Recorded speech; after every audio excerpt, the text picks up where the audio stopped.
Movie की शुरुआत में एक स्कूल गर्ल लिन को दिखाते हैं। उसके डैड की इनकम ज्यादा नहीं होती, लेकिन वो लिन को एक अच्छे स्कूल में भेजना चाहते हैं और इस स्कूल में एडमिशन मिलने के लिए वो वहाँ के हेड मिस्ट्रेस को बता रहे होते हैं कि लिन एक ब्राइट स्टूडेंट है और प्रीवियस स्कूल में उसने काफी सारे अवार्ड्स भी जीते हैं। ये कहकर उनको सभी डिटेल्स बता रहे होते हैं। तब हेड मिस्ट्रेस उनसे कहती है कि आपकी बेटी को हमारे स्कूल में एडमिशन दिलवाने के लिए हमें कोई प्रॉब्लम नहीं है। फिर वो लिन से पूछती है, क्या तुम इस स्कूल में स्टडी करने के लिए एक्साइटेड हो और क्या तुम इस स्कूल में पढ़ना चाहती हो? इस पर लिन जवाब देती है, नहीं। तब हेड मिस्ट्रेस पूछती है, क्यों नहीं पढ़ना है? क्या ये स्कूल तुमको खराब लगता है? अब लिन जवाब देती है, नहीं, वो बात नहीं है। मेरे डैड की इनकम बहुत कम है और वो बहुत मेहनत करके कमाते हैं। अगर मैं इस स्कूल में पढ़ूंगी तो लगभग साल में 1.5 लाख रुपए खर्च हो जाएंगे। तब हेड मिस्ट्रेस कहती है, नहीं नहीं, 1.5 लाख नहीं, स्कूल की फीस करीबन 1,20,000 है।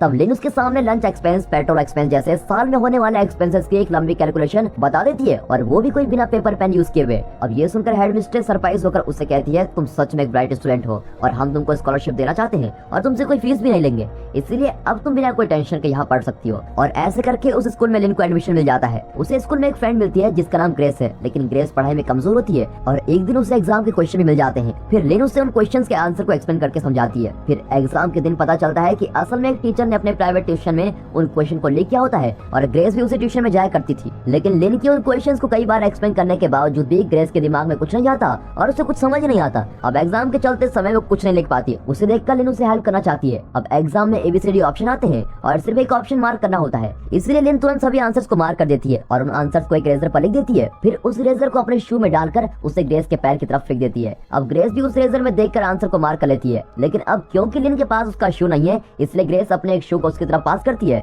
लेकिन वो शू वॉकिंग स्पेस में जाकर रुकता है और फिर टीचर के देखने से पहले लिन उठकर उस शू को पहनकर आंसर शीट को सबमिट करती है और बाहर आ जाती है। फिर क्लास के बाहर आकर ग्रेस उसको थैंक कहती है और ग्रेस का लवर पैट भी आकर उसको थैंक कहता है और पैट उसे एक पेमेंट भी देता है। इनिशियली वो पेमेंट देने से इनकार करती है, लेकिन फिर उसे एक सच पता चलता है, इस स्कूल में उसको स्कॉलरशिप तो मिली है, लेकिन उसके डैड फीस दे रहे होते हैं और इस बात की खबर लिन को नहीं होती है। ये बात पता चलते ही लिन को बहुत ही बुरा लगता है, क्योंकि उसके डैड की इनकम बहुत ही लो है और वो सब कुछ कैसे हैंडल कर पाएंगे। इस तरह सोचकर वो पैट के ऑफर को एक्सेप्ट कर लेती है और पेमेंट ले लेती है। फिर एक दिन पैट उसे कहता है कि मेरे 5 फ्रेंड्स हैं और एग्जाम में उन्हें तुम्हारी मदद चाहिए और वे सब एक सब्जेक्ट के लिए 3,000 रुपए देने के लिए तैयार हैं और उस साल में 12 सब्जेक्ट होते हैं। और सोचिए, अगर एक सब्जेक्ट के लिए उसे 3,000 रुपए मिलते हैं तो 7 स्टूडेंट को हेल्प करने से उसे कुल मिलाकर लाख रुपए मिलेंगे और इस तरह उसके बैंक अकाउंट में पैसे बढ़ते जाते हैं। अब इन 7 स्टूडेंट को हेल्प करने के लिए वो एक नई टेक्निक का यूज करती है और उसका नाम है पियानो टेक्निक। अब पियानो क्लास के नाम पर वो उन स्टूडेंट्स को उनके घर में बुलाती है और उन्हें अपनी उंगलियों के मूवमेंट से ABCD से कौन सा सही ऑप्शन है ये समझाने के लिए पियानो यूज करती है। और इस प्लान के मुताबिक एग्जाम के दिन उन सभी को लिन के फिंगर के मूवमेंट्स को यूज करके सही आंसर को मार्क करना होगा।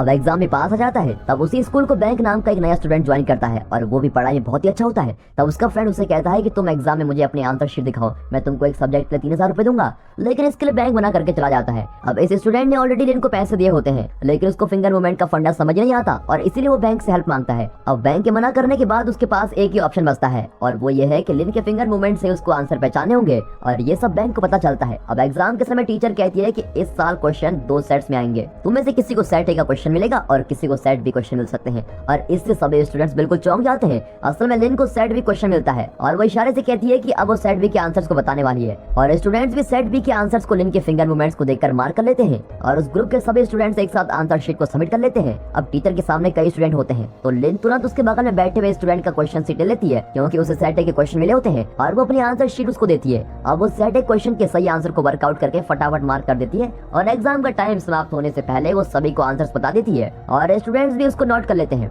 तब बगल वाला स्टूडेंट उसे पूछता है कि तुम्हारी आंसर शीट पर तुमने अपना नाम क्यों नहीं लिखा है, क्या मैं अपना नाम उस पर लिख दूं? तब लिन कहती है, नहीं नहीं, उसे ब्लैंक ही रहने दो। और एग्जाम भी समाप्त होता है और टीचर उनसे आंसर शीट कलेक्ट करते हैं। फिर एग्जाम हॉल के बाहर बैठी हुई लिन से वो टीचर आकर कहता है कि तुमने अपना नाम नहीं डाला और आंसर शीट को सबमिट कर दिया, इसमें अपना नाम लिख कर दो। और उसी समय हेड मिस्ट्रेस लिन को बुलाती है। अब लिन घबराकर हेड मिस्ट्रेस के पास जाती है। तब वहाँ उसके बगल वाला स्टूडेंट भी रहता है। अब हेड मिस्ट्रेस लिन से पूछती है कि क्या तुमने इसकी आंसर्स कॉपी किए हैं और लिन भी कहती है नहीं। फिर उस स्टूडेंट को पूछने पर भी वो नहीं कहता है। तब बैंक कहता है कि नहीं मैडम, असल में इसने आंसर्स दिखाने के लिए मुझसे हेल्प मांगी थी, लेकिन मैंने मना कर दिया और इसलिए उसने लिन के आंसर्स को कॉपी किया है। और फिर हेड मिस्ट्रेस दोनों के क्वेश्चन और आंसर शीट चेक करती है। तब वो देखती है कि दोनों को अलग अलग क्वेश्चन सेट्स मिले हैं और वो टीचर हेड मिस्ट्रेस से कहती है कि क्वेश्चन अलग अलग है और एक कॉपी कैसे कर सकते हैं। बैंक लगता है कि आपको गलत इन्फॉर्मेशन मिली है और फिर ये देखकर हेड मिस्ट्रेस उन दोनों को वापस भेज देती है। लेकिन फिर हेड मिस्ट्रेस जब लिन के वर्कआउट शीट चेक करती है तब देखती है कि उसने सेट ए के आंसर को भी वर्कआउट किया है और वो फिर से लिन को बुलाकर कहती है कि तुम्हें तो सेट बी के क्वेश्चन मिले थे, तुमने सेट ए के आंसर को क्यों सॉल्व किया है, बताओ तुमने ऐसा क्यों किया।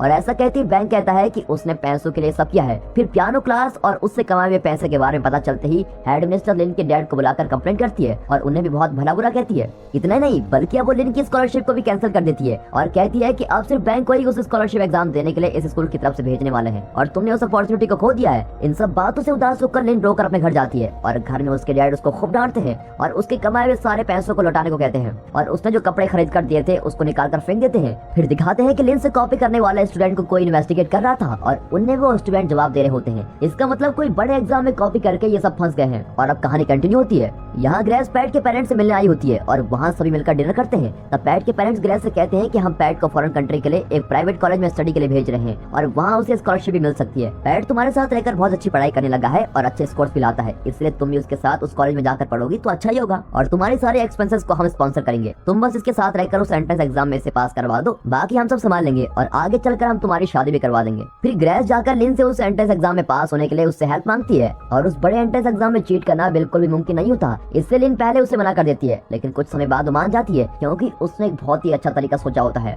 और वो यह है कि इस एंट्रेंस एग्जाम को वर्ल्ड के सारे कंट्रीज के स्टूडेंट्स एक ही टाइम पर लिखेंगे। लेकिन वर्ल्ड की सभी कंट्रीज अलग अलग टाइम जोन्स में हैं और टाइम जोन के हिसाब से देखा जाए तो इस एग्जाम को ऑस्ट्रेलिया के सिडनी सेंटर में सबसे पहले स्टार्ट किया जाएगा और इनके थाईलैंड सेंटर में स्टार्ट होने के 4 घंटे पहले ही सिडनी में एग्जाम स्टार्ट हो जाएगा। तो लिन उनसे कहती है कि मैं सिडनी में जाकर एग्जाम दूंगी और वहां से उन आंसर्स को मेमोराइज करके फोन में टाइप करके आप लोगों को भेज दूंगी। लेकिन उन आंसर्स को वो स्टूडेंट मेमोराइज नहीं कर सकते, इसलिए वो उसके लिए एक और आइडिया बनाती है और वो एक पेंसिल के बारकोड के जरिए आंसर्स को बताने का प्लान बनाती है। यानी कि पेंसिल में जो बारकोड होता है उसमें से सेट ए ऑप्शन के लिए सबसे थिक लाइन होगी, बी की लाइन ए से कम और सी की लाइन और भी कम थिकनेस की और डी की सबसे स्लिम लाइन होगी। वो कहती है कि इस तरह के बारकोड लगाए हुए पेंसिल्स को रेडी करने पर तुम लोग उस एग्जाम में इजीली सही आंसर्स मार्क कर पाओगे। फिर वो कहती है कि इसके लिए तुम जितने हो सके उतने क्लाइंट्स को ऐड करते जाओ, इससे मिलने वाले टोटल पेमेंट में से तुम दोनों को भी शेयर मिल जाएगा। लेकिन इसमें प्रॉब्लम यह है कि सारे आंसर को पहले मार्क करके फिर उनको मगअप करके मोबाइल में टाइप करके भेजना होगा और इन सब के लिए वो एग्जाम टाइम काफी नहीं होगा, इसीलिए इन आंसर्स को मगअप करने के लिए मुझे एक और जीनियस की जरूरत है और ये सिर्फ बैंक ही कर सकता है। मैं एग्जाम के आधे आंसर्स को मेमोराइज कर लूंगी और बैंक बाकी के आधे आंसर्स को मगअप करके तुम्हें भेज देगा और पैसे का कुछ हिस्सा हम उसको भी दे देंगे। लेकिन इसके लिए अगर बैंक राजी होता है तो ही प्लान एग्जीक्यूट हो सकता है, वरना इस प्लान को कैंसिल करना होगा। इस तरह वो कैजुअली बोल देती है। अगला दिन बैंक के स्कॉलरशिप एग्जाम का डेट आता है और तब एक ग्रुप आकर उसको खूब मारता है और एक गार्बेज एरिया में डंप कर देता है और इस वजह से वो स्कॉलरशिप एग्जाम देने की अपॉर्चुनिटी को खो देता है। असल में बैंक की माँ लॉन्ड्री का काम करके बड़ी मेहनत से बैंक को पढ़ा रही होती है और बैंक उसकी माँ के लिए अच्छी पढ़ाई करके आगे बढ़ना चाहता है, लेकिन उसके वो चांसेस मिस हो जाते हैं और ये सोचकर वो बड़ा ही उदास रहता है। उस समय लिन बैंक से मिलने आती है और कहती है सॉरी तुम उस सेंटेंस एग्जाम को नहीं दे पाए, लेकिन तुम हिम्मत मत हारो, अभी तुम अच्छे पैसे कमा सकते हो और फिर एक प्राइवेट कॉलेज में जाकर स्टडी कंटिन्यू कर सकते हो और अगर तुम इंटरेस्टेड हो तो इस एड्रेस पर आ जाना। और वो भी उस एड्रेस पर पहुंच जाता है और वहां जाने पर लिन उसे A to Z सभी चीजें बता देती है। तब बैंक अपने शेयर के बारे में पूछता है और लिन उसको कहती है कि तुम्हें 10 लाख रुपए मिलेंगे। फिर वो लिन से पूछता है कि तुम्हारा शेयर कितना है। लिन कहती है कि मेरा शेयर 20 लाख है और ये सुनते ही बैंक चौंक जाता है। अब वो प्रैक्टिकली हर चीज को प्लान करना शुरू करते हैं, यानी कि कैसे बात करनी है, कैसे एग्जाम लिखना है और इस तरह की बातें पहले से प्लान करके प्रिपेयर रखते हैं। और इतना ही नहीं बल्कि अगर एग्जाम में चीटिंग करते हुए पकड़े गए तो उन्हें क्या जवाब देना होगा और कैसे एक्टिंग करनी है, ये सब बातें वो रिहर्सल करते हैं। अब वे कई बार पकड़े जाने पर क्या करना है इसकी प्रैक्टिस करते रहते हैं। अगर लिन पकड़ी जाती है तो उसको क्या जवाब देना होगा ये भी प्रैक्टिस करते हैं। फिर लिन पैट से पूछती है कि अगर बैंक पकड़ा गया तो तुम क्या जवाब दोगे।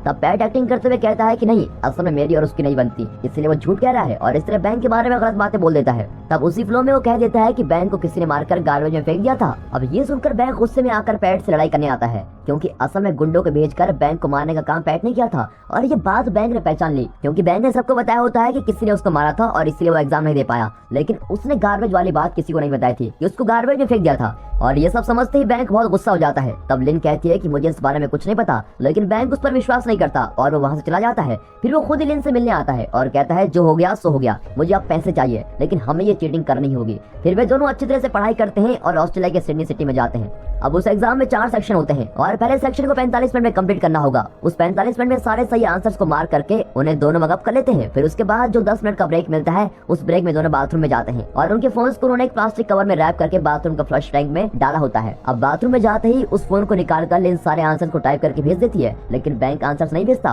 बल्कि वो उस व्हाट्सएप ग्रुप में मैसेज करता है कि मुझे एक्स्ट्रा 10 लाख रुपए देने पड़ेंगे तुम्हें और फिर ही मैं तुम्हें आंसर भेजूंगा। और ऐसी सिचुएशन में जब वो ऐसी धमकी देता है तो सारे स्टूडेंट्स टेंशन में आ जाते हैं और इतना ही नहीं, वो तुरंत उन्हें पैसे भेजने को कहता है और तब एक स्टूडेंट मैसेज करती है कि मेरे पास अभी सिर्फ 4 लाख रुपए हैं और वो पैसे मैं तुम्हें भेजती हूँ, तुम प्लीज आंसर भेज दो। फिर वो पैसे मिलने पर आंसर को टाइप करके भेज देता है और यहाँ ये दोनों पेंसिल को रेडी करने से लेकर उन पर आंसर्स के लेबल बनाकर स्टिक करना और उन पेंसिल को एग्जाम देने वाले स्टूडेंट तक पहुँचाना, ये सब काम को फटाफट निपटाते हैं। और इतना ही नहीं, उन स्टूडेंट्स को एग्जाम हॉल तक पहुँचाने के लिए बाइक ड्राइवर्स को भी रख लेते हैं। अब इस तरह से यहाँ सभी स्टूडेंट्स पूरी तैयारी के साथ रहते हैं। अब सिडनी में ये दोनों सेक्शन 1 के आंसर को भेजकर वापस आकर नेक्स्ट सेक्शन के एग्जाम को लिखते हैं। फिर उस एग्जाम के ब्रेक में फिर से बाथरूम में जाकर आंसर्स को टाइप करके भेजते हैं। लेकिन इस समय बैंक फंस जाता है, वो बहुत देर तक बाथरूम में होता है, जिससे सुपरवाइजर हायर स्टाफ को कंप्लेंट कर देता है और उस एग्जाम का काउंसलर वहाँ आता है। फिर वो डोर नॉक करते हुए उसे कहता है कि तुम अब डोर ओपन नहीं करोगे तो मैं डोर तोड़ दूंगा और अंदर आ जाऊंगा। और ऐसे घबरा देने वाले सिचुएशन पर भी वो सारे आंसर्स को भेज देता है और फटाफट सारे मोबाइल की हिस्ट्री को डिलीट कर देता है। फिर फ्लश टैंक के लिड को ओपन करते ही वो नीचे गिरकर टूट जाता है और इसका एक पीस बाहर जाकर उस काउंसलर के पास गिरता है और इससे उन्हें शक होने लगता है। अब वो फोन को टॉयलेट में डालकर फ्लश करने की कोशिश करता है, लेकिन वो ठीक तरह से फ्लश नहीं होता। अब तक काउंसलर दरवाजे को तोड़कर अंदर आ जाता है और बैंक को चीटिंग करते हुए पकड़ लेता है। यहाँ लिन भी सभी आंसर को भेज देती है, लेकिन उस फोन को वापस रखने का समय नहीं होता, क्योंकि इसके बाथरूम के बाहर भी एक सुपरवाइजर उसको बाहर आने के लिए कह रही होती है। इसलिए वो झट से फोन को अपने शू के अंदर रखकर बाहर आ जाती है। अब वो सोचती है कि एग्जाम हॉल के अंदर जाने से पहले चेकिंग होगी, तो अगर चेकिंग हो गई तो वो पकड़ी जाएगी। इसलिए वो ड्रिंकिंग वाटर के मशीन के गैप में उस फोन को छिपा देती है और पानी पीकर वहाँ एग्जाम हॉल में जाकर बैठ जाती है। वाह क्या दिमाग है। अब इस एग्जाम के आखिरी सेक्शन यानी सेक्शन 4 के आंसर लिखने होते हैं। अब बैंक के पकड़े जाने से लिन को भी घबराहट होती है और वो इस सेक्शन के दौरान बिल्कुल भी कंसंट्रेट नहीं कर पाती और वो ज्यादातर आंसर्स को मेमोराइज नहीं कर पाती। तब उससे वो पियानो क्लास याद आती है और वो आंसर्स को एक सॉन्ग की तरह बनाकर मेमोराइज कर लेती है। फिर वो अपने पेंसिल को मुंह में डालकर आंसर शीट पर जानबूझकर वोमिट करती है और कहती है मेरी तबीयत ठीक नहीं है, मुझे यहाँ से जाना है। और ऐसा कहते हुए वो हॉल से बाहर निकलती है और उसी समय लिन के डैड उस फैक्ट्री में पहुंच जाते हैं और उनसे पूछते हैं कि मेरी बेटी कहाँ है, क्या तुम फिर से कोई चीटिंग कर रहे हो। इस तरह कई सवाल करने लगते हैं और तब उनके फोन पर आंसर्स के मैसेज आने लगते हैं। अब लिन के डैड उस फोन को लेकर मैसेज को ना पढ़े, इसलिए वो दोनों एक झूठ बोल देते हैं। वे कहते हैं कि लिन और बैंक के दोनों लवर्स हैं और एक ट्रिप प्लान करके ऑस्ट्रेलिया गए हैं।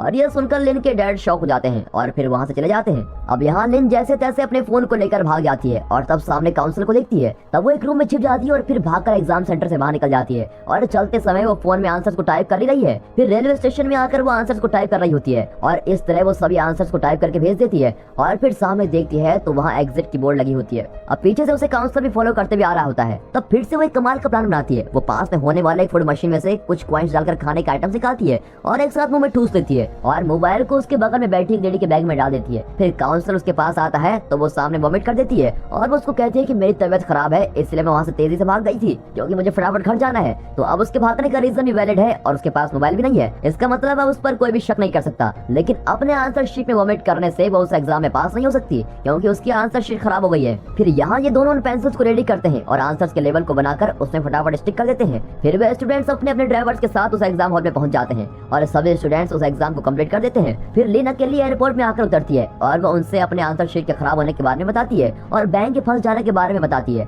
और वो कहती है कि बैंक ने पूरा ब्लेम खुद पर ही लिया है और उसने हम में से किसी का भी नाम नहीं लिया है, इसलिए तुम सेफ हो। लेकिन बैंक को ब्लैकलिस्ट कर दिया गया है और वो इस एंट्रेंस एग्जाम को फ्यूचर में कभी भी नहीं दे पाएगा। और ये कहकर वो बड़ी सैड हो जाती है। तब उसके सामने उसके डैड आकर खड़े हो जाते हैं और उसको घूरते हुए पूछते हैं तुमने ऐसा क्यों किया। और लिन को कुछ समझ नहीं आता कि उनसे क्या कहना है। तब डैड पूछते हैं कि तुम और बैंक प्यार करते हो, इस बात को तुमने मुझसे क्यों नहीं बताया और तुम दोनों ऑस्ट्रेलिया तक चले गए। ठीक है चलो अब तुम बैंक को साथ लेकर चलो, हम डिनर करके आगे बात को डिस्कस करेंगे। तब इतने अच्छे डैड से मैंने झूठ क्यों बोला, ये सोचकर उनको हक करती है और जोर से रो पड़ती है। अब वो उनको सब कुछ बता देती है और यहाँ इसकी हेल्प से एग्जाम देने वाले सभी स्टूडेंट्स को 1460 मार्क्स मिलते हैं क्योंकि सबने सेम आंसर्स लिखे होते हैं। अब लिन सभी बातों को अपने डैड को बताकर अपने शेयर के पैसे को भी लेने से इनकार कर देती है। उसके फ्रेंड्स उसे कहते हैं कि एटलीस्ट तुम अपने पैसे तो ले लो क्योंकि बैंक ने भी अपने शेयर के $2 मिलियन ले लिए हैं। इस पर लिन साफ मना कर देती है और कहती है मुझे वो पैसे नहीं चाहिए। फिर उनकी चीटिंग करने वाली बातें उनकी स्कूल तक पहुंच जाती है और लिन और बैंक को उस स्कूल से निकाल दिया जाता है। और फिर लिन एक स्कूल टीचर की जॉब के लिए अप्लाई करती है और वो एक मीडियम सैलरी वाली जॉब होती है। उतने पैसे काफी है सोचकर वो टीचिंग की जॉब करती है।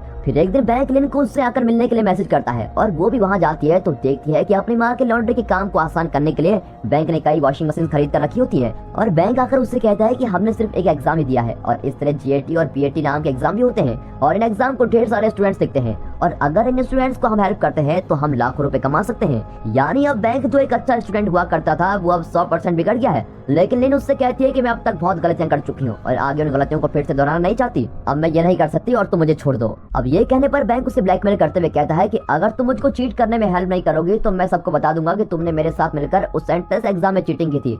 और लिन उसे कहती है कि तुम्हें जो करना है करो। फिर बैंक उसे फिर से ब्लैकमेल करते हुए कहता है कि अगर तुमने मेरी हेल्प नहीं करी तो मैं उन सभी बच्चों के नाम बता दूंगा जिनको तुमने चीटिंग करके उसके पास कराया है और इस तरह उनकी जिंदगी भी खराब हो जाएगी। इस तरह बैंक एक विलेन के टोन में बातें करता है और इस पर विलेन उससे कहती है कि तुम्हें जो करना है करो, और ये कहकर वो चली जाती है। लेकिन लिन इस ब्लैकमेलिंग को सुनकर बाहर जाकर खड़ी हो जाती है और कुछ सोचने लगती है। अब दोस्तों इस सीन को याद रखिए, क्योंकि इस सीन के बाद आने वाले इस मूवी की क्लाइमेक्स को अब मैं बताने वाला हूँ, और उसके बाद इस मूवी का क्लाइमेक्स इस तरह भी हो सकता है। ये सोचकर मैंने अपना क्लाइमेक्स बनाया है, और दोनों क्लाइमेक्स में से आपको मेरा क्लाइमेक्स अच्छा लगा या डायरेक्टर का क्लाइमेक्स, आप अपने राय कमेंट सेक्शन में जरूर दें। अब डायरेक्टर के क्लाइमेक्स को देखते हैं। लिन उसकी ब्लैकमेलिंग को इग्नोर करते हुए उसको कह देती है कि तुम्हें जो चाहे करना है करो, और वो घर जाकर अपने डैड से सभी बातों को शेयर करती है, और यहाँ बैंक भी सबकी पोल खोल देता है। लेकिन लिन के डैड उससे कहते हैं कि तुम घबराओ मत, जो भी होगा देखा जाएगा, मैं हमेशा तुम्हारे साथ हूँ, और ये कहकर उसको हिम्मत देते हैं। और फिर आगे चलने वाले सब इन्वेस्टिगेशन में उसके डैड भी उसके साथ जाकर उसकी हेल्प करते हैं, और इस तरह इन्वेस्टिगेशन चलते रहने पर ये मूवी यहाँ पर खत्म होती है। अब मैं अपने सोचे हुए क्लाइमेक्स को बताता हूँ। क्लाइमेक्स ये है कि बैंक जब दूसरी बार उसको ब्लैकमेल करता है, तब लिन सोचती है कि अब तक तो काफी गलतियां कर चुकी हूँ, तो आखिरी बार एक और गलती कर देती हूँ। फिर वो बैंक के